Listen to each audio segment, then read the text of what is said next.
മലപ്പുറം പെരിന്തൽമണ്ണയിൽ പോലീസുകാർക്ക് നേരെ മർദ്ദനം. ഛത്തീസ്ഗഡ് സ്വദേശികളായ അങ്കിത് മിഞ്ച്, അജീഷ് എന്നിവരാണ് പോലീസുകാരെ മർദ്ദിച്ചത്.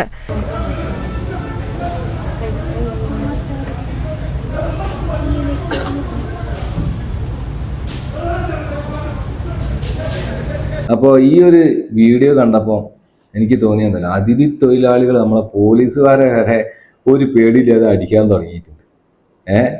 അപ്പോൾ അവർക്ക് അതൊന്നും ഒരു വിഷയമല്ല. ഇനിയിപ്പം വരാൻ പോകുന്ന എനിക്ക് തോന്നുന്നു മന്ത്രിമാരെ വരെ കയ്യേറ്റം ചെയ്യുന്ന അവസ്ഥയിലേക്ക് വരും ഇവർ.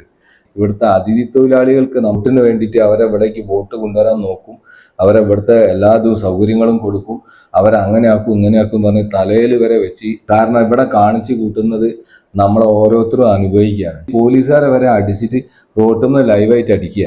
കഞ്ചാവ് അടിച്ചോ ബ്രൗൺ ഷുഗർ അടിച്ചോ എന്തായിക്കോട്ടെ, പോലീസിനെ അടിക്കുക എന്ന് പറഞ്ഞു കഴിഞ്ഞാൽ എന്താണ് അവസ്ഥ? നമ്മളിവിടുത്തെ മന്ത്രിമാരൊക്കെ പണ്ട് എന്തെങ്കിലും സപ്പോർട്ട് ചെയ്ത് അവരെ ഇങ്ങനെ നോക്കണോ അങ്ങനെ നോക്കണോ, എന്തിനും സപ്പോർട്ട് ചെയ്യും. ഇന്ത്യക്കാരെ അല്ല, അവരെയൊക്കെ സപ്പോർട്ട് ചെയ്യും. ഞങ്ങൾ അവരെ കൊണ്ടു നടക്കുന്നുള്ള ഒരു വാശി പിടുത്തുണ്ടല്ലോ, നാട് നശിക്കൂ, ജനങ്ങൾ നശിക്കൂ, അവസാനം ഇവിടെ അക്രമം മാത്രമായി മാറും.